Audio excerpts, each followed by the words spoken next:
Hello, everybody, and welcome back to the Shantae Risky Mode playthrough. I gave up on We subtitles. we just need 6 more Chaos Emeralds, and we can become super risky. Yeah. Super risque. Oh, good one there. Oh yeah, also the bathtub thing. Yeah, that's also, the fan So, no, service. yeah, that's the beauty part. Super risky is her in the bathtub, and she never leaves. If he plays well in the bathtub. Well, Yeah. does she have the bubbles of doom or something? They chase down her I don't know enemies. what Well, Tails and Knuckles become bubbles when they're Super and Sonic Heroes. So so she has Tails and Knuckles as minions. That's okay. Yeah, I can. they're just I can work with drowning. that. The drowning music's just playing underneath the bathtub. Remind me who this was. She'll come back. I'm sorry.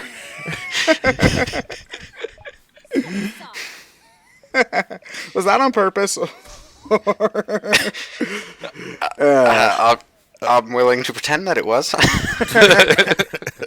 Okay, so that's Holly. She's like a memory spirit, so she only exists if people remember who she is. So it actually, this mode actually has probably my favorite joke in the entire game. I would have to say. Yeah, I was at the end of this stage. That's my favorite joke. That had me like busting a gut laughing the first time I played it. I love the writing style WayForward has just in general. Yeah. I mean, it probably doesn't translate to any other language but English particularly well, but I speak the Well, English. Shantae does decently well in Japan. Yeah, but I don't know how well how much. You see, it's weird thinking about localization into a. Oh wow, that was a huge frame skip. Okay, I don't. It's weird thinking about You're distorting reality again. It's weird thinking about localization into a country that's not English because we're self-centered American assholes and we only think about ourselves. Well, it's more that Japan started off as such a heavy Japanese thing in terms of like actual console stuff. So the idea of moving our stuff to Japan, especially considering most of them never did well, seems just kind of weird to us. Yeah, especially considering that many Western-oriented... Because there was efforts at localization for a lot of different Western-developed properties that made it to Japan, like Spyro, for instance. I know that that's an instance where I believe that the translation wasn't very good when they tried to move it was pretty bad from what I hear. Yeah, but they at least made the effort, and that game sold. I think that and Crash both did not do particularly well. in Crash Japan. did better than Spyro, but Crash did well enough that they called back to the marketing of it for the Insane Trilogy. There's an alternative version of the Insane Trilogy's cover with the cutesy Japanese version of Crash on it. Okay, that's interesting to me because we also live in a bizarre timeline where Crash Bandicoot is being released on the Nintendo Switch in Japan, published by Sega. Yeah, that's weird. But it is, I guess the thing I'm getting at is that just the way that they write. Like, for example, I have no idea how the "you got sick" joke would work in Japanese. I don't know if the grammar, because I don't speak the language. I don't know if the grammar would work right for that. I'm lost. What is the "you got sick" joke? So in the main mode, there's a fetch quest at some point where you're helping some guy do something. I don't remember what it is, and your reward for beating it is the guy has the sniffles the entire time, and he sneezes at you, and then you get an inventory item called sick. And it's just like a gross tissue or whatever, and so the screen that pops up says, "You got sick, you need to visit a doctor." And then you hand the sick to the doctor to get some other item for... It's one of those, like, you'd give this item to this item to this guy, fetch quests. That I get it. Yeah, that's fine. But how does that work in different languages? Yeah. Like, is it a different joke entirely, or do they attempt? Yeah, like, I don't know how the grammar would they fly in Japanese. might say something like whatever the equivalent of "you got a cold" is. Yeah, but I don't know. It's just one of those things that would be interesting, and I hate I hate that you can open the chest but not pick up the black magic, because I do that every playthrough and I always get paranoid that it's going to disappear or whatever. Thankfully it doesn't, but yeah. An alternative, though, is that they might have just replaced it with another pun that makes sense in the language. Yeah, Japan is pretty fond of their puns. Yeah, that's definitely what they do when translating Japanese stuff to English a lot. Is just like, okay, this Japanese pun doesn't work. Let's make it an English one instead. So, so is everyone going to congratulate me? I mean, I guess. Ow. Oh man, Stop. this looks brutal. Yeah, well, I mean, you do have guns, is also the thing too. It's tactically efficient, but Yeah, no, you're always at an impasse. It's like, I mean, it's genius for the bad guy. Yeah, you see, whenever you ask, okay, why doesn't Dr. Wily just make a boss that's nothing but spiked walls? It's because it wouldn't be fun. That's the actual reason. And also, Risky Mode's the best mode in the game because it's the only one where you, A, get to hear the tower climbing music from the start, and B, it's the only mode where you don't have to deal with the worm chasing you up this area. No. So, yeah, best mode by love default. the song. The so song's it's great. the only mode where you don't have to play Sonic Lost World. That makes it worthy of an award. Well, then wouldn't... Yeah, there's no Contra Syndrome either. Yeah, but wouldn't every game get an award for not being Sonic Lost World? Like, by that logic... Well, no, because by that logic, Sonic Boom will get an award for not being. Awards are. There many awards. Do you know? You want to know how stupid and pointless awards as a concept are? You can technically win we can win a Razzie, and that is technically an award. So you can say that it's an award-winning film.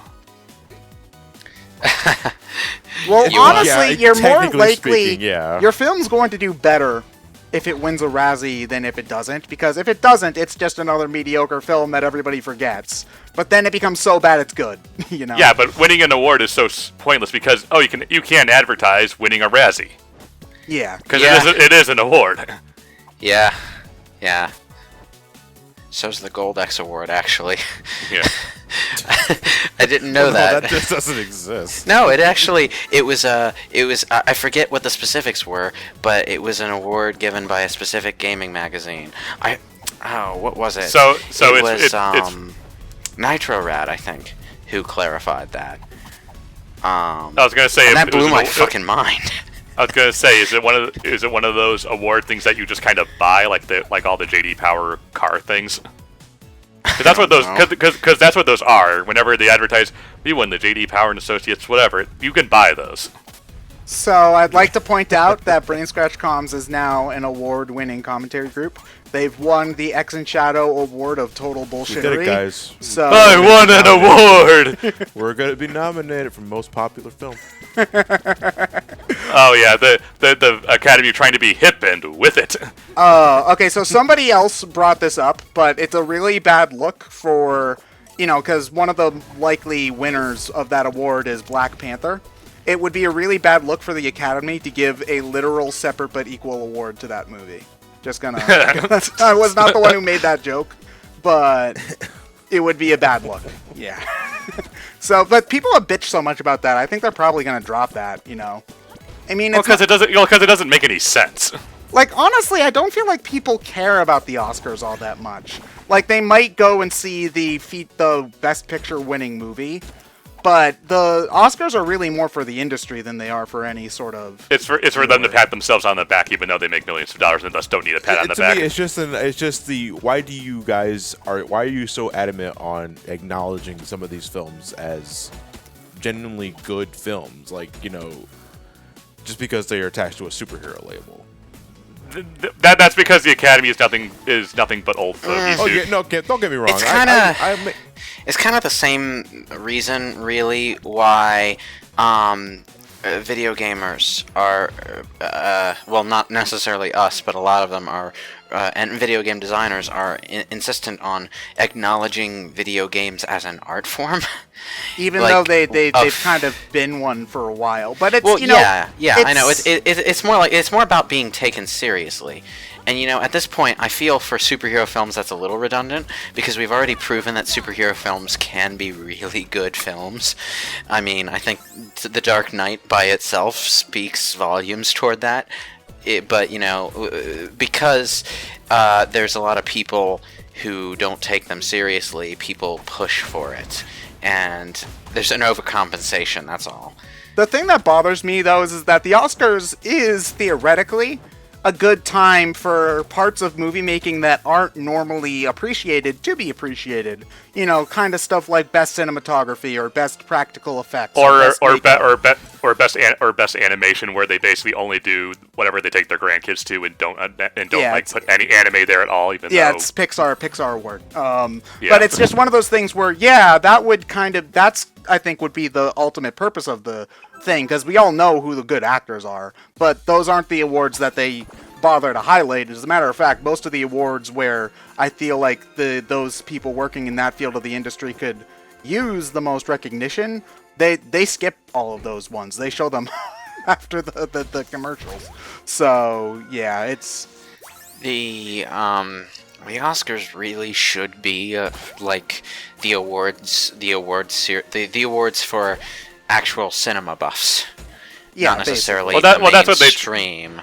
That's what they try. That's what they try to do, and then they get 0 ratings, and everyone hates them for just using really obscure, artsy-fartsy stuff. Yeah. They wind up having to emphasize the mainstream because, well, they need people to watch it in order to fund the awards in the first place. Okay, yeah. So to talk about the game for a second, John, that's why you upgrade missiles, because you upgrade them once and you can rapid fire those sons of bitches.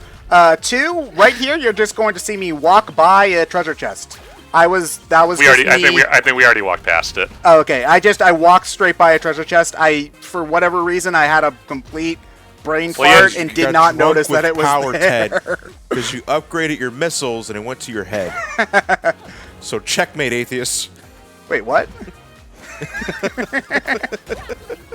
Oh yeah, but anyway, back onto the on-topic topic of how Chick Hydro Man is the savior that we all truly deserve. Because, I mean, we can shit on the Oscars as much as we want, and they deserve it, but at least they're not the Game Awards. So, you know, there's that. Because I don't think anybody takes that seriously at all. It would take a real concerted effort to make a financially viable niche as the artsy-fartsy awards show for anything, though. Yeah, probably. I mean, I guess the MTV Movie Awards are still fun. Do people watch MTV anymore? Okay, anything. Question, Ted, do people still watch TV anymore? Okay, MTV earned my eternal ire when they adapted the Elfstones of Shannara and turned it into a goddamn teeny bopper fest. So I have no idea what you just said. All I heard from that was nerd. Elfstones of Shannara is one of Terry Brooks' stories. It's the second book in the Sword of Shannara trilogy. Oddly, they started with the second book. I guess the first one didn't have as much potential for the, teenage power fantasy as the second one did. But God, I hate the Shannara Chronicles so much. You see, it's a lot of those kind of. I don't know if the book you're talking about is necessarily YA. But a lot of a lot of YA stuff. It's not young adult. It was well before that particular literary trend came about. Terry Brooks is a fantasy writer who's been around for quite a long time, and is not necessarily my favorite. His writing style is a bit stiff for me, but he's generally a reliably good writer, and they know that. They pulled him in to do some of the Star Wars books and stuff. He's got a reputation, but he never quite good enough to really get his stuff turned into movies or shows. But I guess at some point someone decided that they would cash in on the Game of Thrones fad and made one of his books into a season of television streaming kind of show, and there's so much about that goddamn adaptation that bothers me. This boss still sucks, by the way. I'll point it. It still takes way too long. The sprite work still clashes with the oddly stiff rolling animation of the cannonballs. I mean, here's the thing. I kind of wish that they maybe tried a little bit more to do these Sonic Rush I know that they're not the only, Sonic Rush isn't the only game that did this style of boss. Klonoa. Klonoa. Like, I do kind of wish that they tried to do something a little bit more with this, because it's this and Shantae's final boss. Risky has a different final boss, but it's those two that have this. Those are the only two bosses like this in the game, and other than that, the 3D parts of Half Genie Hero are really kind of understated, which is fine. I think the game looks good enough as is, although I won't lie and say that if they weren't going to do... I guess my point is, if they weren't going to do more with the 3D stuff like this, then I would have preferred if the game was fully 2D. And because the 2D stuff that we do have is drawn beautifully. You know, there's just not enough of it. They seriously couldn't have just, made the cannonball spin to the side when it shot at the... It had to just fly in a static anime. That just bothers me, I'm sorry. It looks so tacky. Well, I haven't been watching as the cannon's been shooting, but I'll have to take a look at it again. Yeah, but I think you need to hit him in the face with the cannon 4 times, which breaks the Nintendo rule of boss fights and makes me angry. Yeah, the rule of 3. Oh, also, And if you you press screwed the up. button too early, you have to do an entire cycle all over again. You done goofed. Yeah, I'm doing the frustration crouch, if you haven't noticed. It's a good thing that health is a non-issue in this game, because they drop... I think in one of the patches, they upped the amount of food drops you get by an absurd amount, because you never have to worry about running out of health. I'm just looking at Risky's crouching animation. Her posture is so awkward. It's great. Oh, what the hell? It didn't reach. It exploded too soon. Well, You I gotta mean, be- she's already used to, like, if you've seen her poses in the rest of the game, she's already used to having... I mean, she's already doomed to having a bad back in old age. So That one is Oh, I spinning, get but in the what wrong you- direction. I get what you mean, but the perspective doesn't necessarily make sense. It should be getting bigger because it's technically moving towards the screen, because that's where I don't the even creature's think eye the is. last. I don't even think the last one that fired out was spinning at all, though. No, it was. It was spinning. It's No, just... I mean the one before this one. Oh, okay. Like, this one was spinning toward the screen for some reason, and even though that's not the direction it was firing. I know it's a nitpick. What are we but- talking about again? Risky, you have a gun. Why can't you just shoot the eye in the background? no, this should be it. Yeah, that one wasn't even moving. It was, like, very slowly spinning. Like, I was paying attention and it was sort of rolling up. But, I'm Yay, not the we did biggest it. fan of the 2D sprites on 3D backgrounds thing. This game pulls it off better than some others, but... Yeah, Wait, what? it depends. I love that. That actually got me busting out laughing the first time I played it. So it's just something about the actual comically sized mallet. Yeah. All right, my job is done. I hope nothing happened to that guy. They did Risky a favor. Yeah, but he can't tell her that, because then she'll just remember Holly again, and then Yeah. Oh, shit, yeah. It's the unsung hero. Not all heroes wear capes. not all heroes have comically oversized mallets. Amy does though. Yeah, well, her status as hero is debatable. Because, I mean, most of the time she's just overworking herself in exercise. Yeah, anyway, the Kraken Ball just lets you go underwater. Like, I guess Risky didn't know how to swim earlier or whatever. Even though she's Yeah, a for pirate. a pirate, that's really fucking jarring. Well, she can't swim because yo ho ho she took a bite of gum. Is that a pirate-themed play on Dragon Ball? Yeah, maybe. Let's just go with that. So, we have a Dragon Ball and a Chaos Emerald in the same universe. That's... That might be a problem for the fabric of reality. I feel it's going to collapse on us soon. You summon it and it's just a giant dragon with Sonic's face on it. Oh, Jesus, that's terrifying.